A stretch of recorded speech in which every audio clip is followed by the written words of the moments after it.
Hi, we are here on December 9th, 2024 with Mr. Sam Maglio. Behind the camera is Joey Weiner, and I will be asking the questions. So, what was your parents' background? My father was a commission merchant. That's a produce wholesaler, and he operated on Broadway Street, the old commission row here in Milwaukee.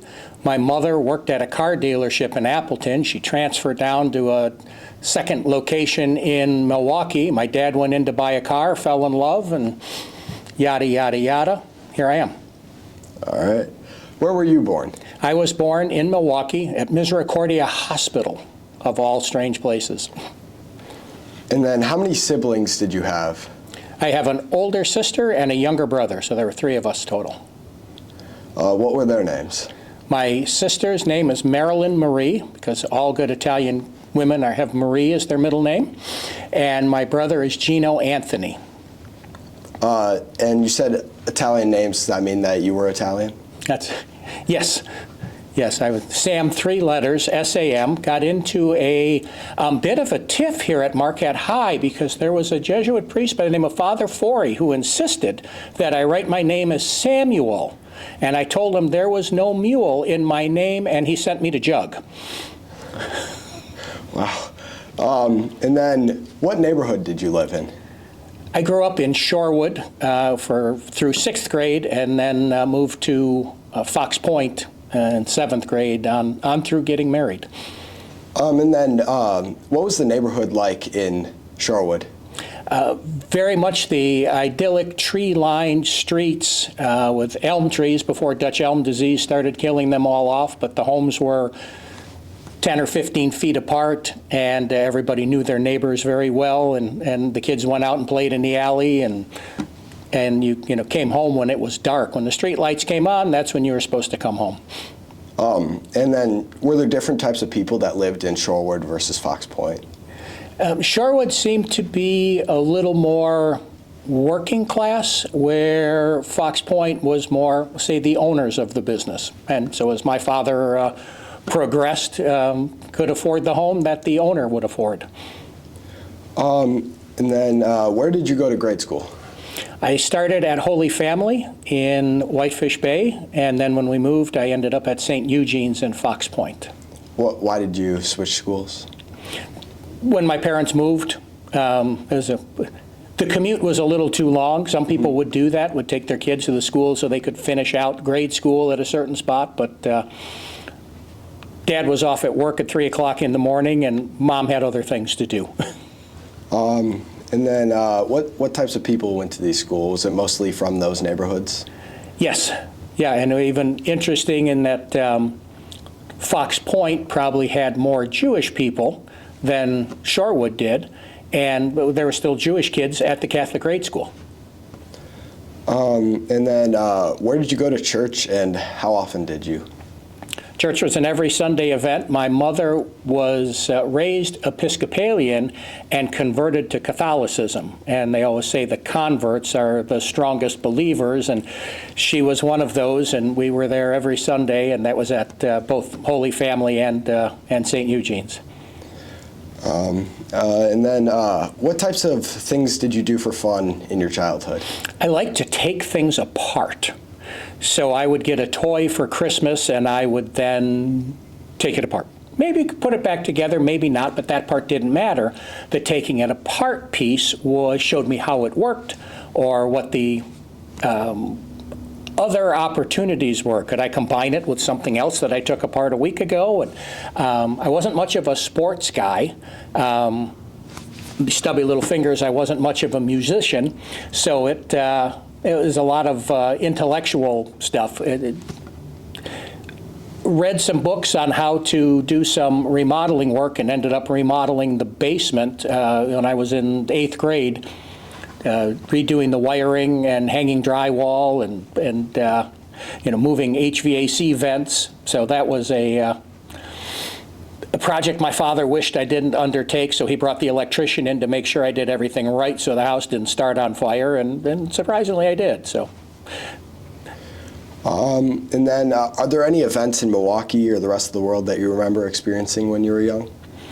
The moon landing was a big one. I was a little too young for Kennedy's assassination. A lot of people talked about that, but I didn't, they remembered where they were at that point. But the moon landing was the one that was talked about and hyped for a number of years while I was growing up, and then it actually happened, and you're just, watching it on a black and white television with grainy pictures and wobbly lines, and you saw that come to be, and thought, wow, this is a pretty cool place we live in, especially for a guy who liked to take things apart and thinking, how did they build that?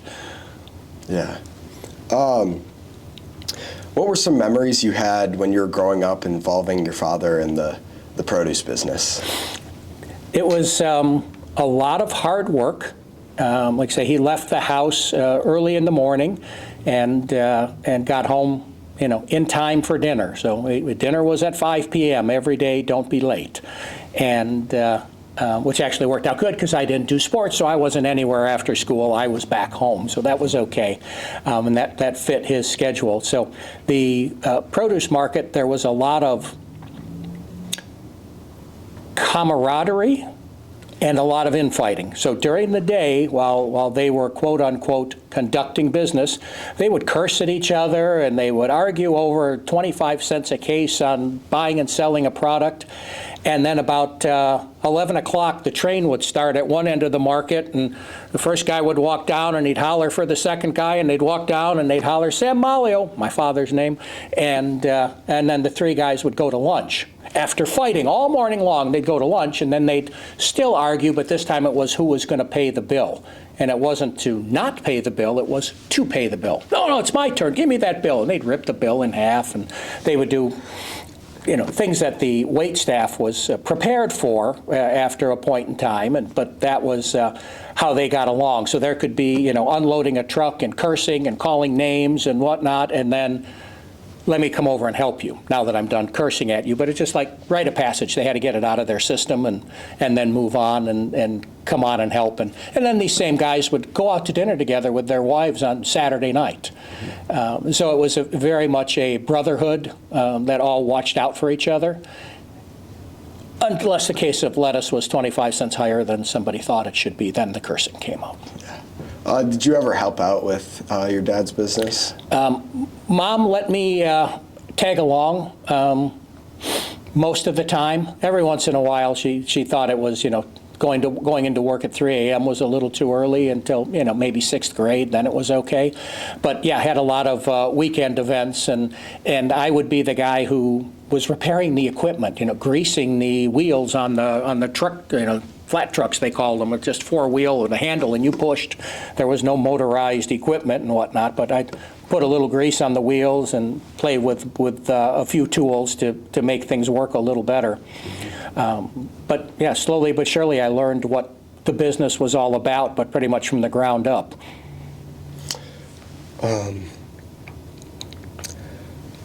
Your family being Italian, did you have any memorable experiences or hear any stories about the known Italian families in Milwaukee? There was a lot of interesting things that went on. It was the era of the mob, and it was for real. And things happened, and people didn't behave sometimes. And sometimes when people didn't behave, they had repercussions. There's one famous one of a guy by the name of Augie Palmisano, and the Palmisano family was in the produce business, and Augie wasn't behaving, and at one point he took his car in for an oil change, and they found a bomb under the hood of the car, and the bomb hadn't gone off. Because it wasn't meant to go off, it was meant to be a reminder that he should behave. And he continued misbehaving, and then one morning the bomb went off. And it was in the parking structure at the Juneau Village Apartments, and somehow Dad was a little anxious that day. He was outside. The produce market, everything was out of doors, right? There was a building, and then there was a canopy that extended over about a 30-foot wide sidewalk. And you'd put your wares out on the sidewalk so the buyers, when they were walking by, could see them. And Dad was spending a lot of time outside 9 o'clock, 10 o'clock in the morning. Usually at that point, from a business that started at 3 a.m., starting to wind down. And he was outside, and all of a sudden you heard a faint off in the distance, and he was like, and he walked inside. And then you saw the news later in the day, and you go, oh, Dad knew that was coming. Dad never had anything to do with it, but he always knew what was going on. He was like a priest. He had the collar on, right? He was a confidant. People told him a lot of stuff.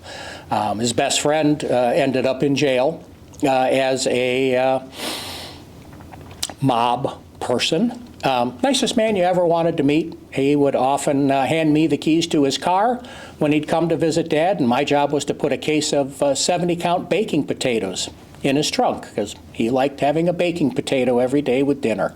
So that 70 count, do the math with a month, right? That lasted about 2 months. And he'd come to visit Dad, and they'd go for lunch, and he'd throw me the keys to his car. No words were spoken. It was put a case of potatoes in my trunk. Now, supposedly this guy was an aluminum siding salesman, and you'd have to kind of push aside the samples. He never sold any aluminum siding. He had a different job. However, again, nicest guy in the world, just had a different job than most people. But that's okay, because Dad, like I say, Dad knew what was going on. Dad was the peacemaker. As things happened between different families, he got involved to settle them down. There might be a fight, and it could turn into a very physical fight between a couple families, and then that could lead, instead of just to a few bruises and bumps and scrapes and scratches and black and blue and swollen eyes, could lead to an escalated event, and Dad always tried to bring the escalation down and get people just to take a breath. So again, he knew a lot of what was going on, was never directly involved with it, just on the periphery, trying to keep things orderly. Interesting. And then what high school did you go to? I went to Marquette High School. It looked vastly different than it did here today when I walked in, but same configuration. I probably have sat in this room before. And then what types of people went to Marquette High when you were there?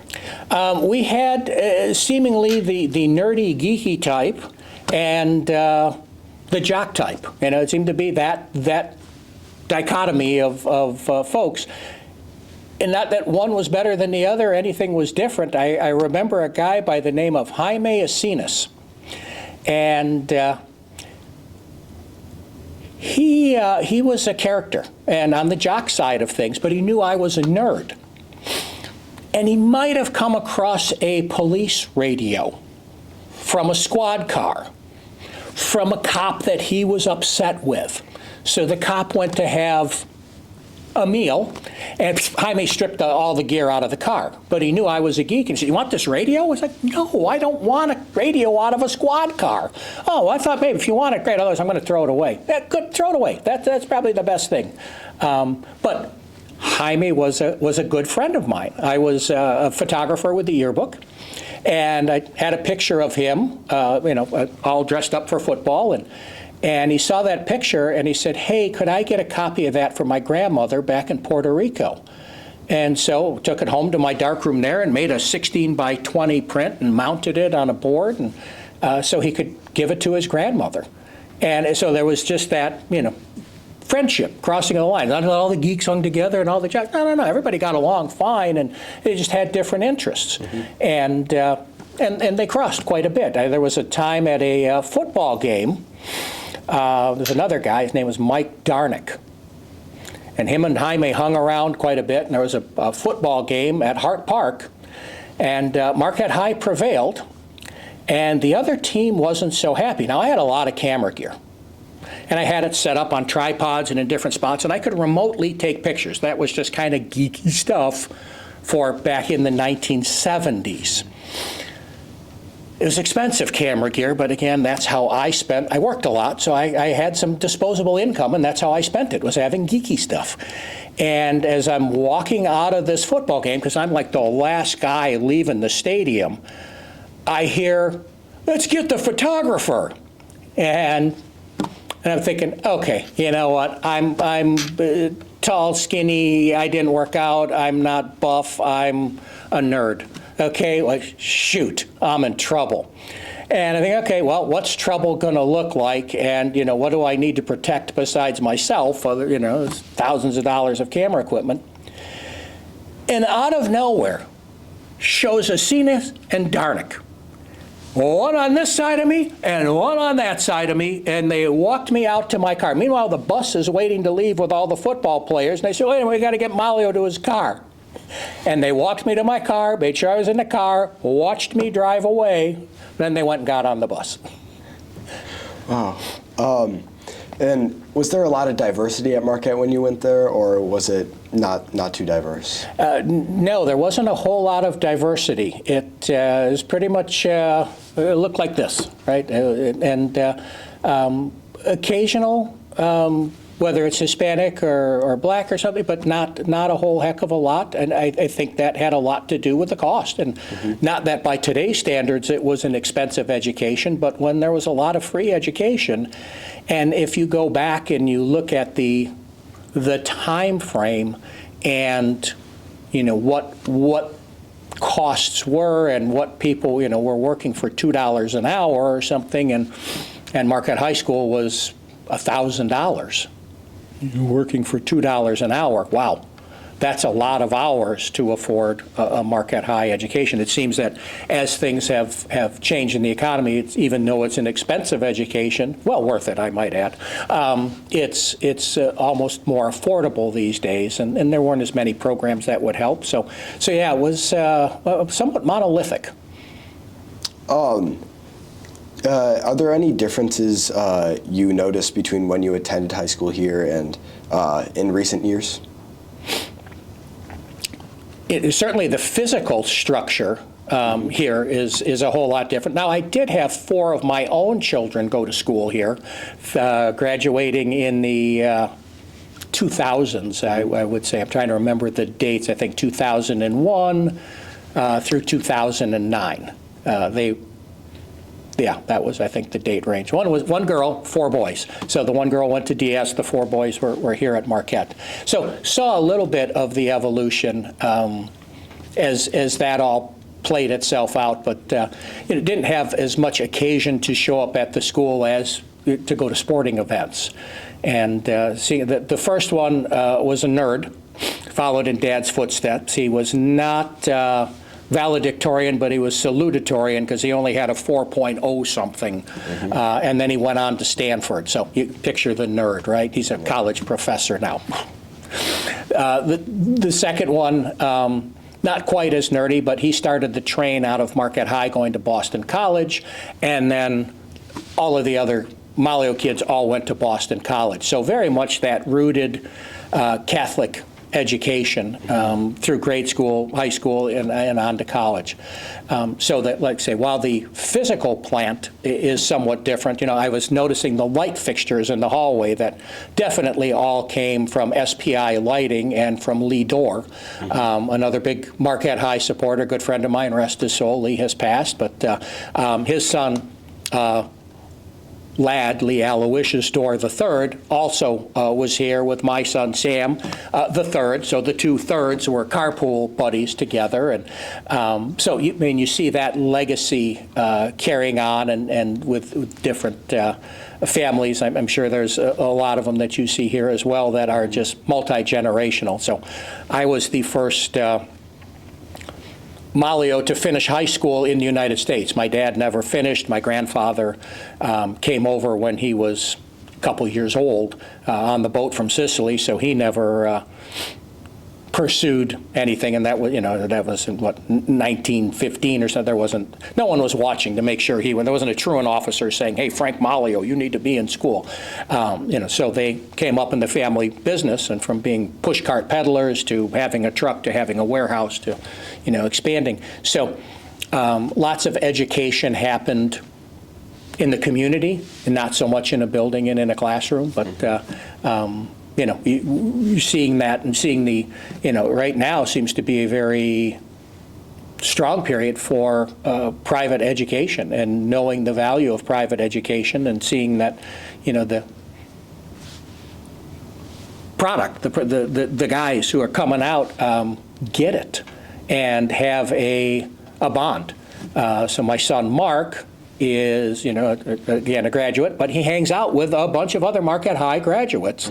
And all very successful, and all names that you would know in the community from owning, operating businesses, but just all out of Marquette High. So it's just, and then you get to something like Boston College, and I'm sure it's the same at Notre Dame and whatnot, that there's another fraternity that happens from your collegiate experience. So I went to Marquette University just because I knew the route was close by, and then I went to work every day. So when I was done at Marquette High, as soon as I was done, I went down to the produce market so my dad could go home.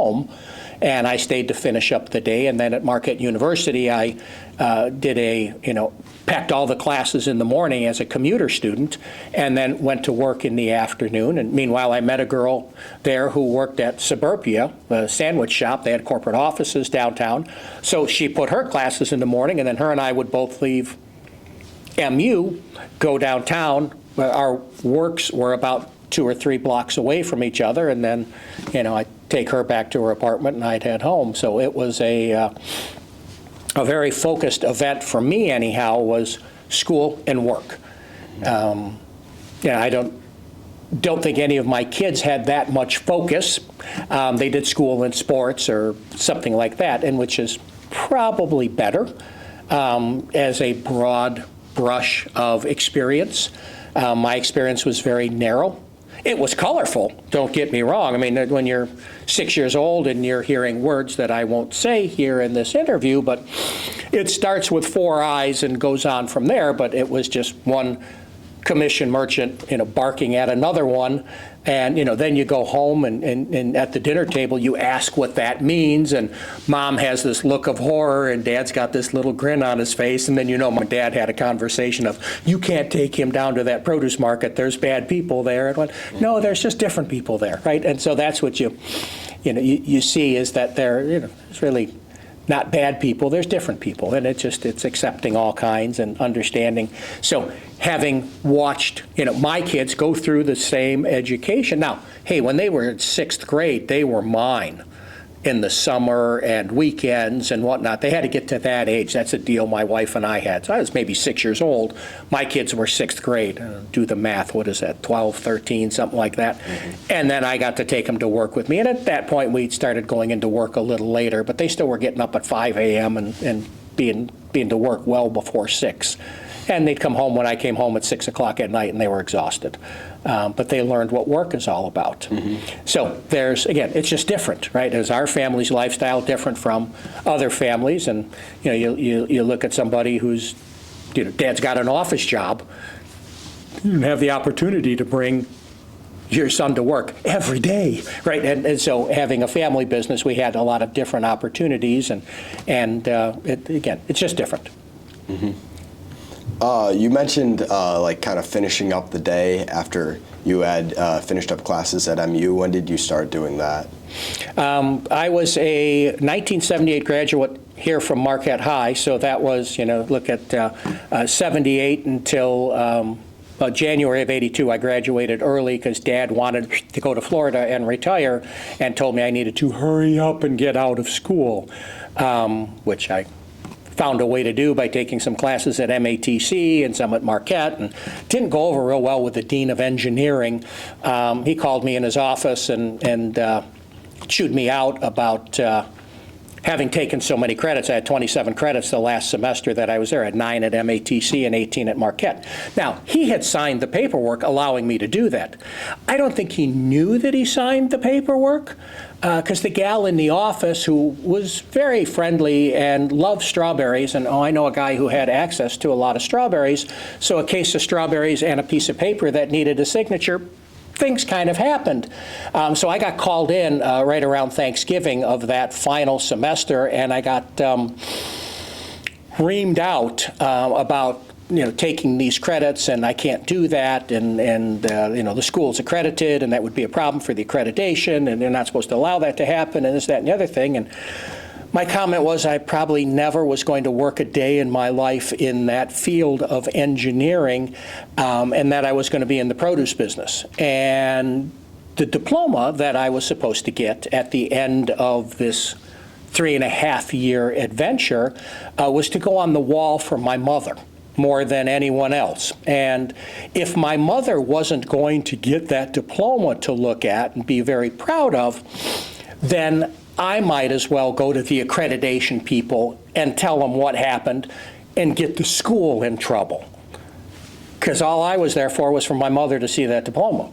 And so we had a few words, and then we had an agreement that no more words would be spoken, that I should never show back up at Marquette at University, and that he should just be sure to sign off on that diploma and allow me to graduate, and everything all worked out.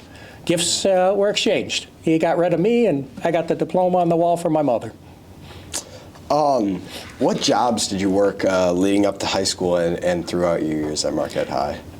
My childhood friend from St. Eugene's and Fox Point, a fellow by the name of Dave Murray. Buy from Dave and save, Allied Pools. Nice plug. So Dave and I became pretty good friends in 7th grade, and we started a little landscape business called Lakeside Lawns. And so we cut grass for homes in Fox Point along Beach Drive. My father bought a house on Beach Drive, and there's a place that was affectionately known as the Witch's House. It's now an art gallery, but it's still the Witch's House to most people around Milwaukee, and so I lived about 3 doors north of the Witch's House. But there's a lot of big homes in that stretch of Beach Drive. And the rate for cutting the grass was like $25 a copy, right? And you cut the grass 26 times a year, times $25, do the quick mental math, $625, and do that times 10, 15, 20 homes. Dave and I made really good money in those summers, in 7th grade to 8th grade to high school, and then in high school we kind of went our separate ways for a little while. But those 2 years, we both had a pocket full of cash, and that was in addition, because that was nights and weekends. I was still working for my dad in the summers and winter weekends, and so there was a lot of work going on. But then you get to high school and you think, okay, I got to focus on these books. I got to settle down. I got an education to take care of here. But really enjoyed photography and ended up on the yearbook staff of the Flambeau. Still called the Flambeau? Mm-hmm. All right. So the photographer for the school at the time, Tom Hayes from Hayes Studio in Shorewood, and Tom went to high school with my sister. So I kind of knew him, and then really got to know him as I was a photographer at Marquette High, and I went with him to work on photographing a wedding. Now, at the time, I'm 15 years old. Mm-hmm. I'm a sophomore. My birthday's in September, so I'm a young sophomore. Had a pretty good scruff going on and looked terrific in a 3-piece suit. So dressed up nice, went to the wedding with him and shot some pictures. Again, I had a lot of expensive camera equipment, took some pictures, and my pictures rivaled his. And he said, we ought to do this another time or two, and we did, and then he offered me a job, and pretty much show up on Friday, get 20 rolls of film, 12 exposures on each roll, so you had 240 pictures, because you were dealing with hards. There was no digital, right? You're hard film with negatives. Mm-hmm. And go to a wedding and take the pictures and bring them back to the studio. Now I'm 15, going to be 16 in September. So he told the couple whose wedding I was going to photograph that he wanted to embed the photographer with them for a better experience. He didn't tell them the photographer's 15 and a half years old and doesn't have a driver's license yet. He just told them I was going to be embedded and I was going to travel with them. They had a limousine, and I'd be in the limousine taking pictures. And so I did that, and as soon as I got a driver's license, I continued to work for him. And I learned to be very obsequious. We're going to let your audience look that word up if they don't know it. And by being that guy, I drew the attention of a wedding planner. And back in those days, wedding planners were reserved for the crustiest of crusty upper crust folks. And in this case, this wedding planner took a liking to me because I was really good at making her job easier.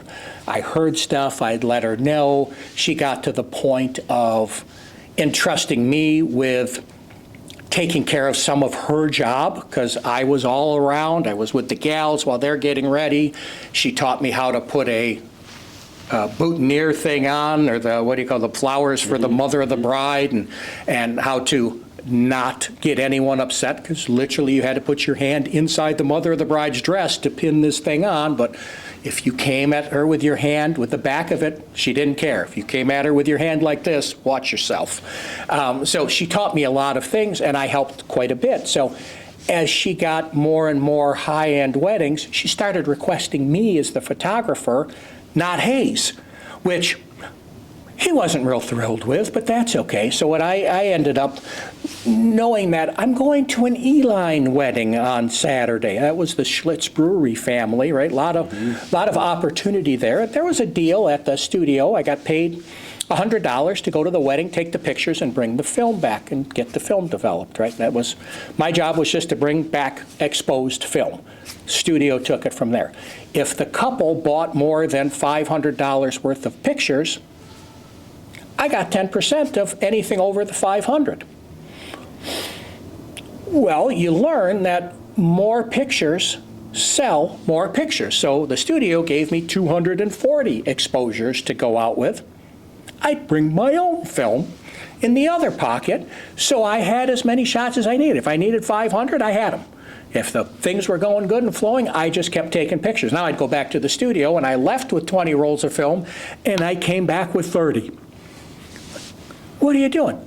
I had some goods. I use my own film. That's okay. And they'd develop it and put it in the proof book, and everybody'd go through the proof book, and they'd say 2 of these and 5 of those, this, that, and the other thing. And next thing, the E-lines bought $5,000 worth of pictures.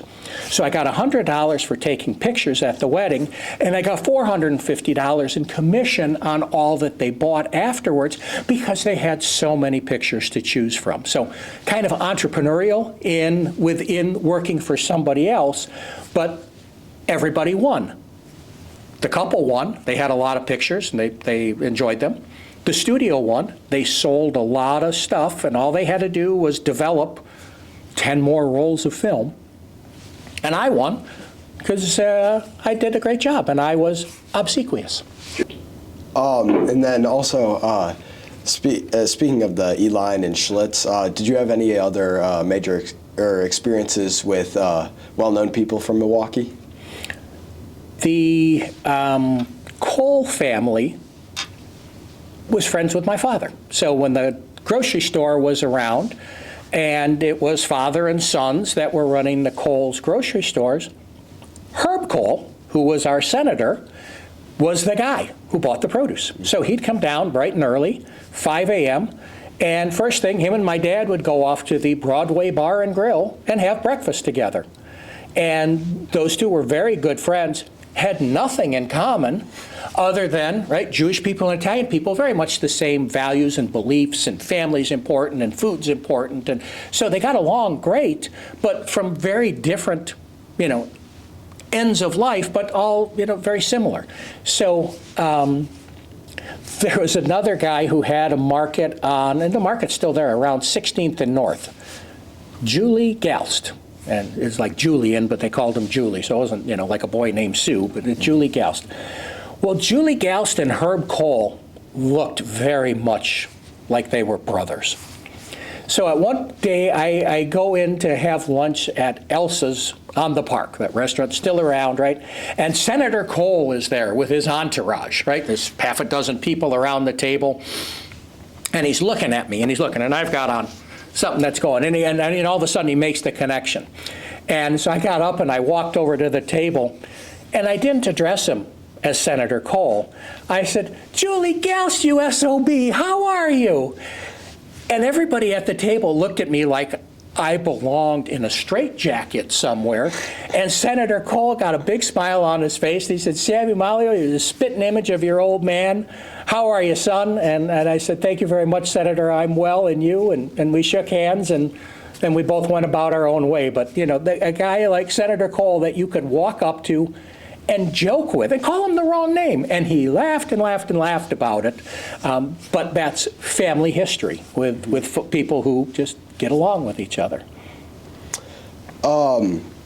And then could you tell us a little bit about Commission Row and what the shift was like for produce companies and others moving away from that way of business? So it was a very, Commission Row was a very manual operation. There were no loading docks. Trucks pulled up on the street.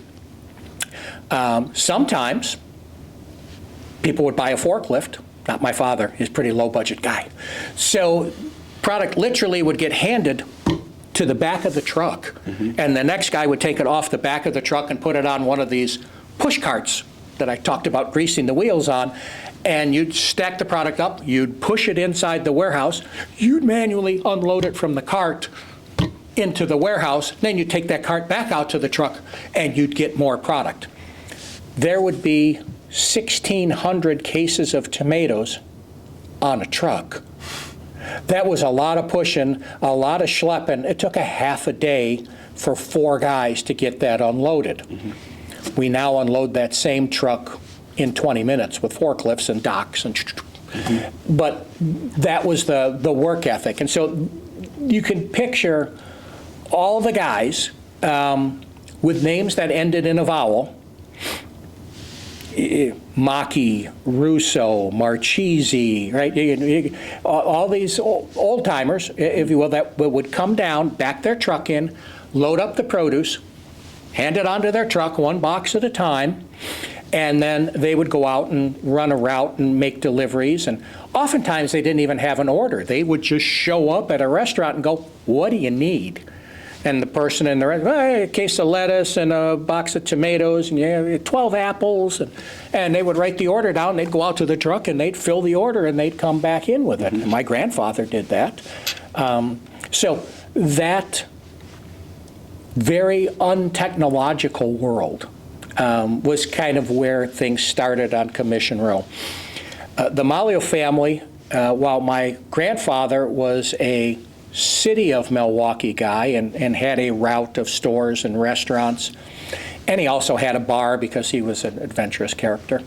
There were other cousins who went out to Watertown and Delafield, and that was a 2-day trip. So they would load up Monday morning off the market with the produce as it was coming in, and they'd head out and they'd maybe do one city, Delafield, and then spend the night somewhere at a motel, still with a truck full of produce, and then the next day they'd go on to Watertown, do a route there, and then drive back to town, get back home in time to go to sleep, and get up early the next morning, load up again, and go do it again, because if they were Monday in Delafield, Tuesday in Watertown, they were Wednesday in Delafield, Thursday in Watertown, Friday, Saturday, right? You could see a 6-day rotation of running a 2-day route like that. And that's how they worked. And day 7, they kind of caught up on their billing, and they were just, again, very manual, physical laborers that also had a flair for selling. And then as time moved on, right, things changed into a little more modern material handling. The refrigeration systems, the warehouses, they certainly weren't anything to be proud of, but it used to be that the produce sat outside at night. Back and look at a house with no air conditioning. It gets hot all day long, and it takes all night to cool off, where outside it's cool right away. So what did they do? They left the produce outside overnight because it was cooler than it was in the warehouse. And then they had a cop, or an off-duty cop, sitting there watching what was, making sure nothing was getting stolen. And actually, one of those off-duty cops went to school here, his son, John Oliva. I don't know if he was a year ahead of me or a year behind me, but and the father's name was Queenie. I think his given name was Quinton or something like that. But Queenie the cop had that, 3rd Ward Commission Row beat, and worked hard enough that his son could go to Marquette High. But he worked his police job during the day, and he worked his security job at night. I don't know when the man slept, probably on a security job, but good for him. So things changed and moved, and automation came about, and forklifts took over for taking that one package off the back of the truck 1,600 times. Now you had 80 at a time coming off a truck. the floors in some of the warehouses weren't strong enough to accommodate that and had to be reinforced in the basement and poured with concrete and all kinds of fun things. And then finally you got to looking at it and you said to yourself, this is too much like work. There's better ways to do it if we move out of this block. And it's kind of like car dealers, right? They all cluster together. Mm-hmm. And then one of them breaks away. That was me. And everybody had, their 2 cents worth to put in on it. You're going to go broke. Nothing, it's going to be a problem. We all need to be together. And it's just like, guys, I need places to put tractor trailers. I'm distributing to Minneapolis and Chicago and, around the Midwest. And I can't do it from this street location. And even though we'd rented another warehouse that actually had loading docks, it was 1985, but it's like, we gotta step up our game. And so we moved up into Glendale.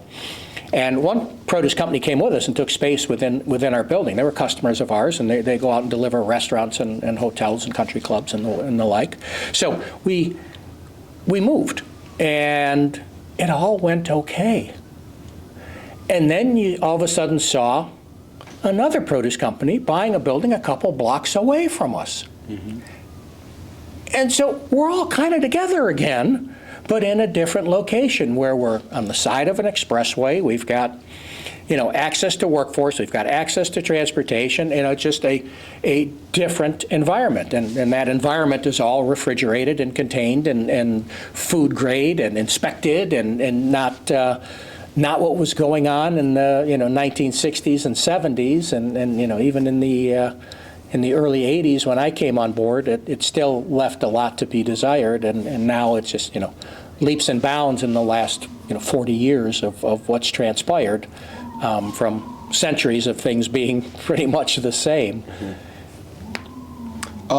Did it take a while for everyone to shift away from Commission Row after you had made the first move, or was it fairly quickly? Our move was in 1998, which was pretty early. Mm-hmm. It was the mid-2000s. It was a decade before things kind of, and it was attrition, right? You looked at people that were my father's age and older that had passed away, and there really wasn't a next generation coming up to run the business or didn't really want to or something. And so there was one holdout who was a little younger than my dad, Tony DeQuisto ran a company called Tropic Banana Company. It's by the Summerfest grounds. And Tony, hung out, and that was just what he did. And he was just there, and he wasn't moving, he wasn't going anywhere, and he just wanted to do that. And then Tony became unable to work, and his general manager was doing a great job running the business, but the family decided they wanted to close it down. So that GM took that business and merged it into another produce business that's a few blocks away from us, and that just happened probably 5 years ago. Probably around 2019. And that was the last that had moved out of the wholesale business downtown. There's still a food service operator going out and delivering restaurants and schools and institutions that's based downtown. But those things, a lot of them shifted off to the big distributors, Cisco, U.S. Foods, Performance Food Group, right? You see these massive trucks, backed into your favorite restaurant, and everything that restaurant needs is coming off of that one truck, from frozen hamburger patties to, the tomatoes and the lettuce that are going to go on top of it, to the janitorial supplies and the napkins and the cups and one distributor tends to bring everything into the restaurant. So our shift has been, we service that distributor with what, say, Wendy's needs in produce, right, or Culver's or somebody like that. So we're doing tomatoes and sliced onions and leaf lettuce and items that you'd find, on that particular chain's product. So that shift, there's still a need for the local person to be taking care of a local country club, or the chef. Loopy and Iris, right? They're one of the newer restaurants downtown, and a James Beard Award-winning chef, and he'll call me and say, hey, I'm looking for this particular tomato. I want to make this pan sauce. And I don't deliver to him, but I deliver to the guy that delivers to him.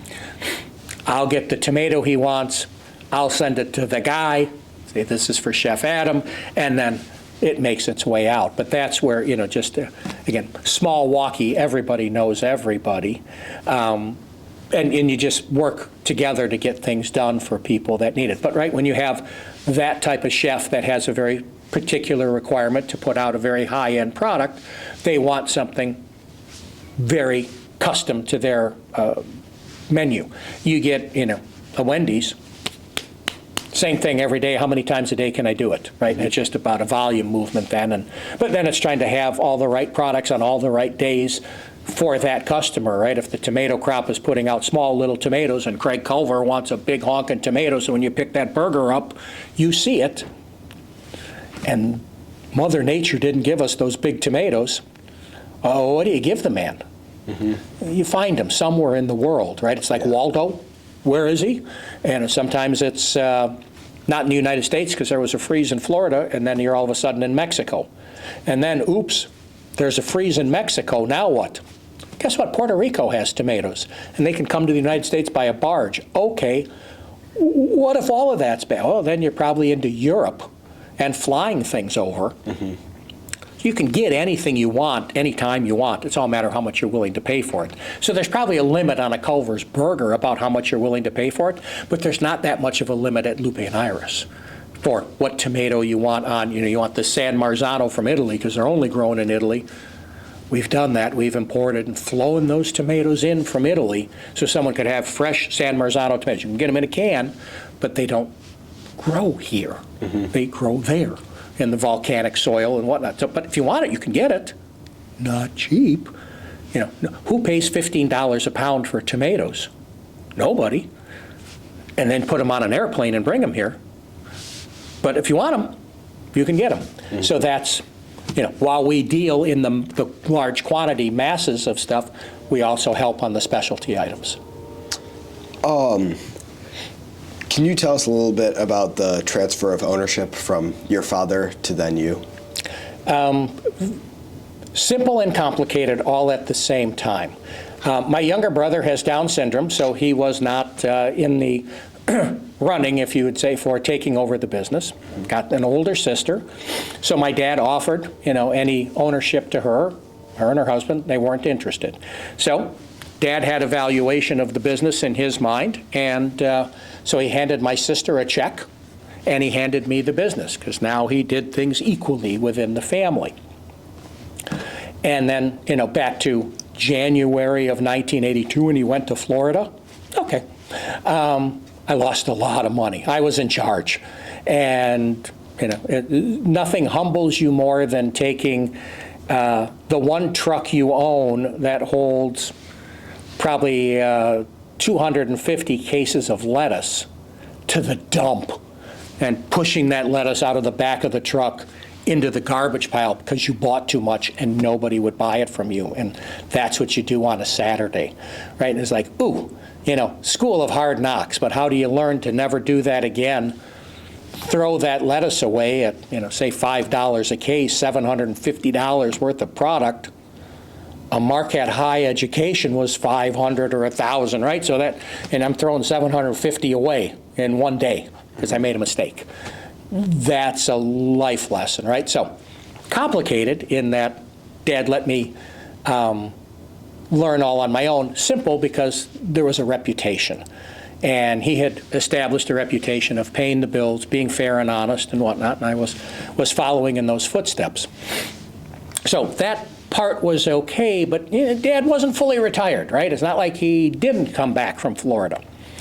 And so when he was back, all of those old-timers, I will call them old-timers, were used to dealing with him. And so I'd be given a price list on, what we should be selling stuff for, and then I'd quote you a price, $8. And you'd go, okay, great. And then you'd walk over to my dad and you'd say, yeah, but really, what's the right price? And my dad would say, $7.75 for you. Well, now I had zero authority, right? I was the high price guy. I was the priceless guy. I was list price, right? You get where list price comes from. I was that guy. And that just put me in a really awkward position time after time. And we talked about it, and no, I'll do it. He just couldn't do it. He couldn't not give his buddy a break or be, my dad liked, again, he was the peacemaker. So if someone was upset because my price was too high, he made the peace. And he changed it. And that was good for him, bad for me. So one day, it kind of snapped, and it was just because I thought, you SOB, you're undermining me every time I turn around. And I caught myself and I went, you can't think that about your father. What's wrong with you?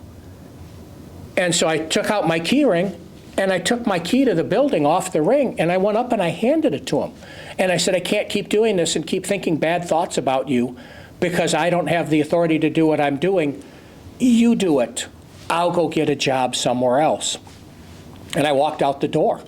And I had probably 50, 60 yards to where my car was parked. And about halfway through, he came running behind me and gave me the key back and said, I should give you my key. It's like, no, you should always have a key. We just need to respect each other and where it's at. And we never had a problem after that. But boy, that was a day. It's like, how am I going to go home and tell my pregnant wife that I don't have a job? But I couldn't think that negatively about my dad. And conversation hadn't gotten us there, but from that day on, there was never a question of whose price was the right price. And then taking that forward, right now, I need some help selling, so brought a guy up, started working for my dad in like 1973 and just retired a couple of years ago. Actually retired and then came back for a little while because being home was making him crazy, and then retired again because he had some health issues. And I got a feeling he's coming back because his wife told me he's going nuts around the house, but so he's 79 years old, and I think he's coming back. But must be a good place to work. But this guy, I gave him the price list. And when a customer would come to me and go, Dan told me $8. And I'd look at the customer and go, $8? What, are you paying him? The price is $8.25. How are you getting $8? Something's not right here. Dan, did you tell him $8? Well, yeah. All right, let it go for $8, but the price is supposed to be $8.25. You got a bargain today. And what ended up happening from that is, that happened a few times. Nobody wanted to talk to me because I was the high price guy. And they all wanted to go talk to Dan. Perfect.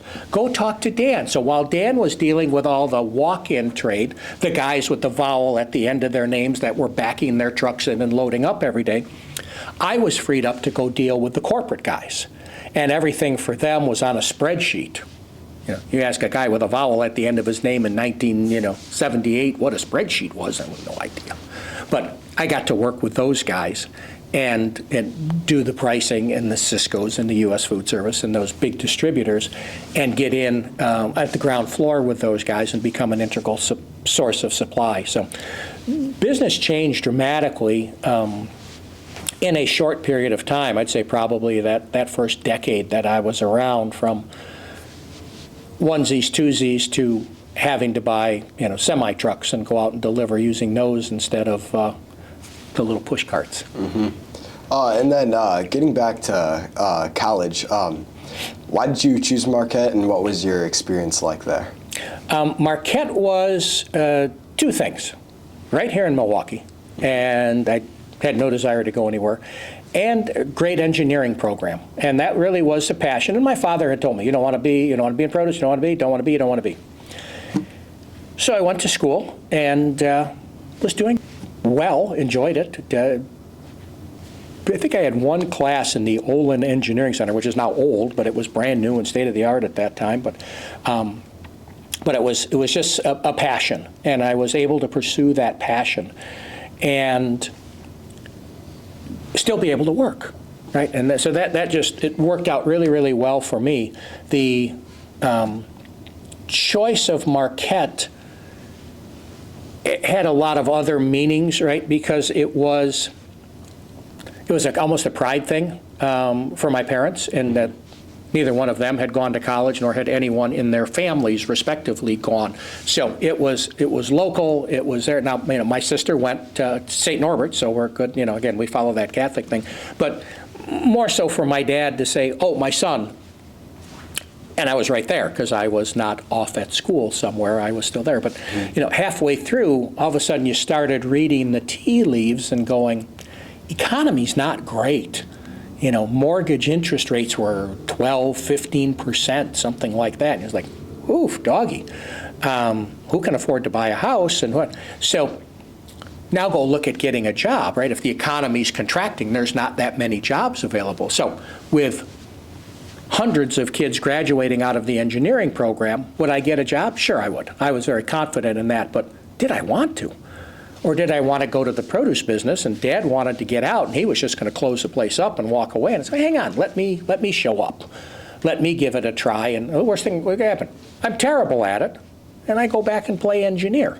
Well, now I got the best of both worlds because I get to play engineer and get to work on shelf life extension things and other fun stuff we're doing in overlaying technology on top of produce and combating food waste and combating sickness, health issues. You hear about the McDonald's onions on the hamburger. We've got some technology that would have taken care of all of that. Still had a fresh, wonderful onion, but all that toxic kind of stuff would have been taken out of the equation. But that's the beauty of the engineering degree laid on top of produce. So Marquette held just a lot of promise. And then as things turned from, yep, I'm going to go be an engineer, to, yep, I'm going to be a produce guy, it held a lot of hometown opportunity, pride.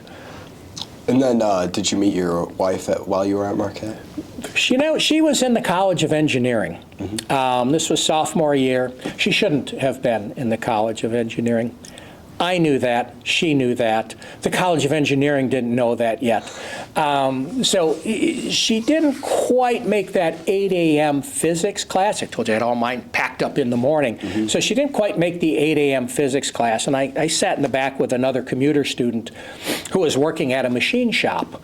And one of us would take notes, and the other one would read the Wall Street Journal. Mm-hmm. And of course, the professor didn't look real kindly on that. Everyone, it was a big lecture hall, but you could see guys reading the paper in the back, and he would call on us, and both of us would have the answer, depending whatever was going on.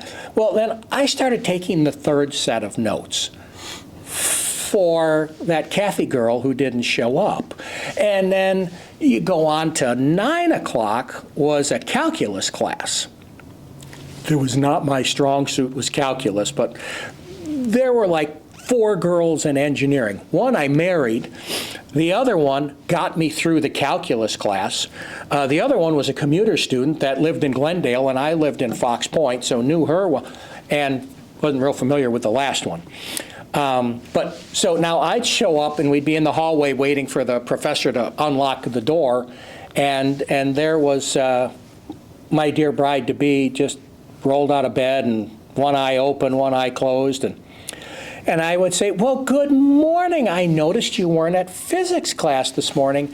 I have a copy of the notes from today's class for you. And oh, did I get grief from every other guy, that was there, because I was just as blunt and obvious, and it was sad.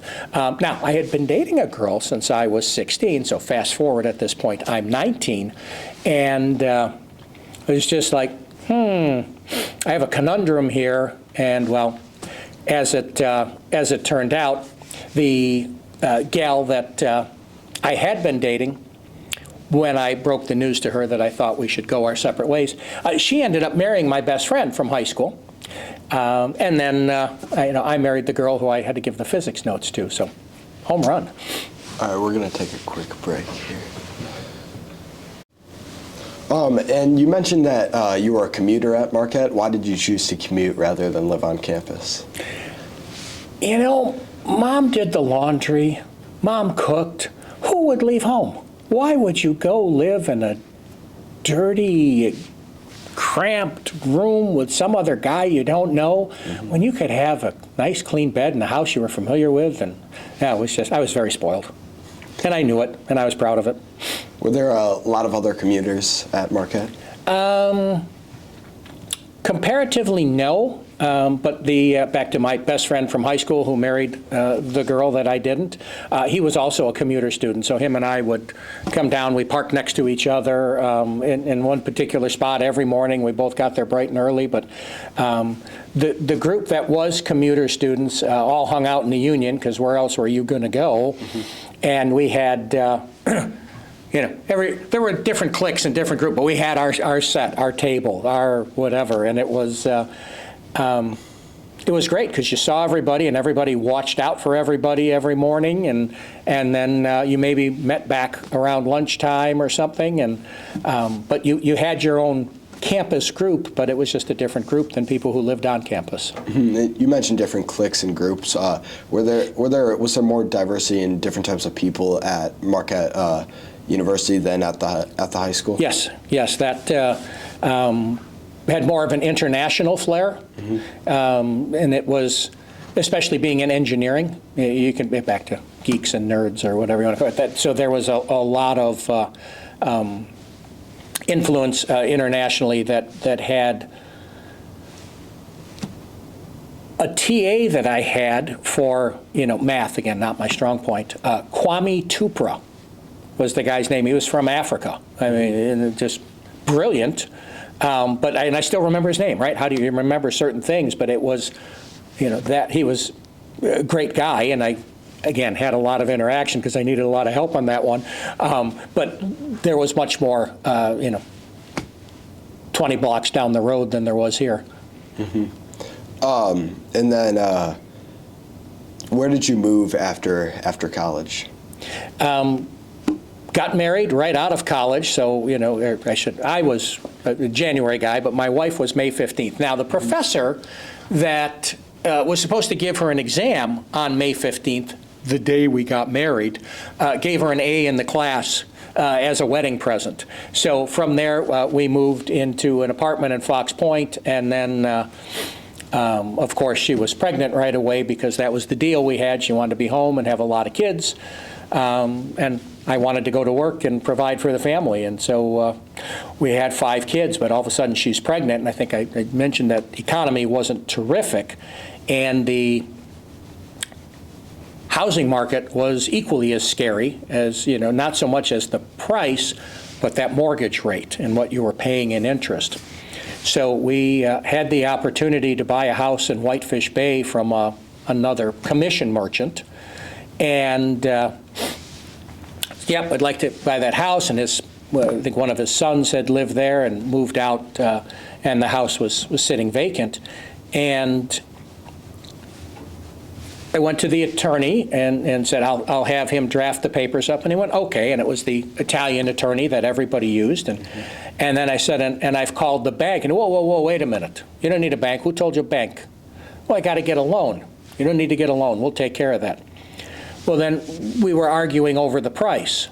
Why, you ask? Because the appraisal came in at $80,000, and the guy told me, no, I paid $60 for the house, give me $65. Okay, so you're giving me a house $15,000 under the market. Again, mental math, I can't do the percentage. It's a pretty substantial 80 down to 65. And you don't need a mortgage. Pardon me? He says, when you get the money, pay me. And he went in his pocket, and I still carry note cards like he had, and he took out a note card, and he wrote my name on the top of it, and he wrote $65,000 on it. And if I had a good week and I had $500, I'd walk down and I'd hand him the $500. He'd scratch out the $65,000, he'd write $64,500 and the date. Put the card back in his pocket. And that's how I bought my house. So I walked down and I handed him. I had $200, if I had $100, but every week I walked down and I handed him something until I owned the house. That was my mortgage. Unbelievable, right? Those things just don't happen. But that was that camaraderie. Now, this is the same guy, who would cuss and swear with my dad, and then they'd all walk down to have lunch together. But it was that family of work people that just took care of each other. So yeah, that was our first house, and then we kind of outgrew that one, and we moved out to Greendale, and we lived there for a couple years and had another baby, because we were always having babies. And then with 3 kids, we finally moved to McQuillan in 1987, and we've been in the same house ever since. And somebody asked, I think it was my wife who actually asked me a little while ago, why did we have so many kids? And I was like, well, because we had 6 bedrooms, 1 for you and me and 5 for kids, and so we filled all the bedrooms. Good thing we didn't have 7 bedrooms. And then you were in a variety of neighborhoods between your childhood and now. Did you notice any similarities or differences between all these neighborhoods and the types of people that live there? I would say Whitefish Bay and Greendale were very similar, whether it's home value or kind of cultural.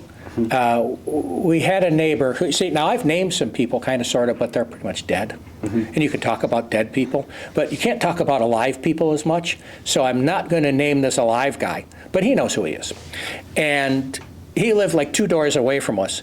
And one day he's running through my backyard, chasing one of his kids, because the kid did something, and it was just, that, I'll call it Polish punishment, because his last name ended in ski. And his first name was Joe. You can fill in the rest of the details. But Joe's chasing his kid through the yard, runs back and ends up tackling him in his own front yard. Caught his kid. Pretty fit and athletic, short little guy with short little legs. Caught his kid, tackled him in the front yard. They had a few words, and then they got up and hugged and walked in the house together, right? That was the discipline. You smarted off to me, I'm going to teach you something. And the old man taught the kid a little lesson, and they went on, kind of like my dad and his buddies, right? Curse all morning long, go to lunch together. That was very much the active, involved parents that wanted to raise good children, that had a set of values that they were willing to live and they believed in, and they executed every hour of every day. Whether it's chasing your kid through somebody's yard or whether it was going to school for the parent-teacher conference or whatever, very actively involved. A lot of my parents' friends were not actively involved in their children's upbringing. And you kind of saw that. It manifested itself in the kids. But we always seemed to be around parents and in neighborhoods where there was tremendous involvement. And so going from Whitefish Bay to Greendale and then back north to Mequon, we moved in 1987 in September, and in November the people across the street moved in, and they're still there. So they had one girl, they've raised her, now they've got grandchildren coming to visit, we've got grandchildren visiting, and now one of my sons is looking at buying their house because he'd like to be across the street from mom and dad. But that's that it's important, and how many kids want to live across the street from their parents? But that was the thing. But we, again, little neighborhood, everybody knows everybody. We've got the key to everybody's house on the street. Why? Because we're the first house on the right. There's only 5 homes on the street. But when someone forgot their kid, kids were coming home from school, they forgot their key, whatnot, they'd stop at our house, and my wife would walk with them, open the door for them to get in, and then she'd bring the key back and hang it in the cupboard so it didn't disappear. Because if you gave it to the kid, who knows if you'd ever see it back, then the next time the kid needed it, it wouldn't be there. But if my wife hung it back up, then it was there, and then you knew, where it was. And so at one point we had everybody. I think we have 3 out of the other 4 right now. Got a new guy that moved in about 5 years ago, and he doesn't have any kids, and he doesn't know the tradition, but everybody else knows the tradition. And every neighborhood had tremendous pluses. I'd say probably the minus of us going to Mequon is it was more rural and a lot of young kids, because we still had 2 more kids when we were in Mequon. And it's like, right, you load the family up and you put this one on a bike and this one in a stroller and this one on your papoose thing and you go for a walk. Well, there were no sidewalks. That was a Whitefish Bay and Greendale both had sidewalks. Now there's no sidewalks in rural Mequon, but we're on a very quiet dead-end cul-de-sac, so she could take the kids out for a walk or something. But, it just was a scarier experience walking on the road with small children and a dog than walking, on sidewalks. But otherwise, same stuff, different location, different zip code. Yeah. You've mentioned the amount of influence that your father had on you throughout your life, and so how did the amount that he worked when you were a kid and involved himself with his business, how did that affect the amount you work in relationship with your family now? He was, like I say, always home for dinner at 5 o'clock. No matter what was going on, dinner was at 5, right? You could count on that. That was important to him, and you could count on that. Now, he might go back to work at 6 after dinner because something was going on or there was a problem or a truck or something, but he was always home for dinner at 5. So that tradition kind of lived forward into our family. Now, our kids were way more active than this guy was, with after-school stuff. So dinner was at 6:30, which gave, grade school basketball or high school sports or something a chance to get over with and get home. But dinner was at 6:30, and so same kind of deal. I'd leave early in the morning, but always home at 6:30. And then it was, I worked a lot, and when we finally had the 4th child, and my wife looked at me and she said, look, I need you to be home on Saturday. I can only be at so many baseball fields or basketball practices or something with all these kids. I need another driver and another set of hands. And it's like, okay. She said, you can go to work afterwards. You can go to work on Sunday, but I need you home Saturday morning because they got a lot of stuff on Saturday. Okay, all right, I heard you. I got it. It took me until the 4th child to figure that out with a little counseling from her. But we figured it out and figured out who needed to be where when. But then you learned also in that owning your own business, if I needed to leave at 2 o'clock on a Tuesday, I could. Because I could make that time up earlier or later. But if there was something going on and I needed to be at school, or I had one smart aleck kid who was arguing with mom, and mom said, I'm going to call dad to come home and wash your mouth out with soap, because she'd already given him a pump of liquid ivory soap in the mouth. And I don't know if you've ever had that. It's god-awful. And he just went and swallowed it and made nothing about it. And she didn't know what else to do, so she called me and I went home. And he opened his mouth and said, go ahead. I gave him another shot of soap, and he swallowed that one like there was nothing to it. And I thought, this soap, something's wrong with it. So when he wasn't looking, I took some, and I thought I was going to be sick for a week. But she needed dad to come home and make the point, you needed to behave. This is the same son who didn't want to go to Marquette High.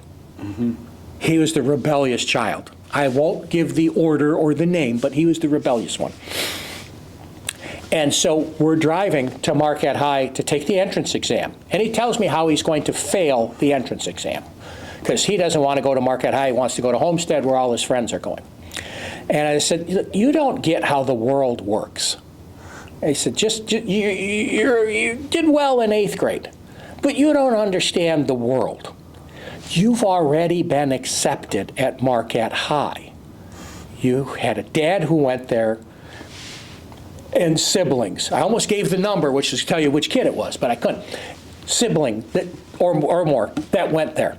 You've been accepted. You're what they call a legacy student. You're in.